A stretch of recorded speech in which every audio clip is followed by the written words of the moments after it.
Jimmy Hoffa remains one of the most powerful and mysterious figures in American labor history, a man who reshaped unions, challenged corporate America, and became permanently entwined with organized crime and political power. His story sits at the intersection of worker rights, corruption, and myth, making him one of the most enduring symbols of 20th century America.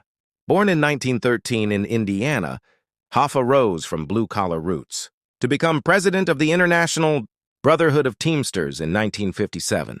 At its peak, the Teamsters represented more than 2 million workers, controlling the labor force that moved America's goods, trucks, warehouses, ports, and logistics. This gave Hoffa extraordinary leverage. In an era when the U.S. economy depended on physical distribution, the Teamsters could paralyze entire industries with a single strike. Hoffa's genius was organization and fearlessness.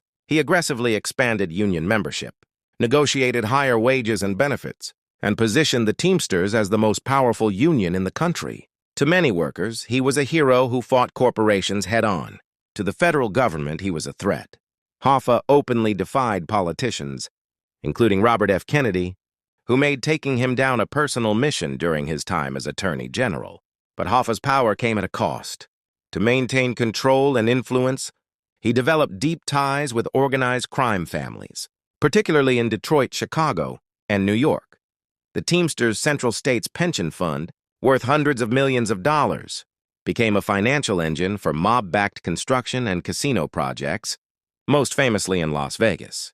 These relationships blurred the line between labor advocacy and criminal enterprise. In 1964, Hoffa was convicted of jury tampering and fraud and sentenced to prison.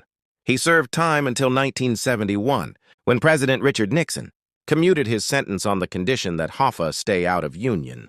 Leadership until 1980, Hoffa ignored the spirit of that deal and immediately began plotting his return to power, creating enemies both within the union and among former mob allies who no longer wanted him back. On July 30th, 1975, Hoffa disappeared after going to a meeting near Detroit. He was never seen again. Despite decades of investigations, confessions, and theories, his body has never been found. The mystery of his disappearance became part of American folklore, symbolizing the dangers of power without limits. Jimmy Hoffa's legacy is complicated. He elevated millions of workers while entangling labor with corruption. He built one of the most powerful unions in history, then lost control of it entirely.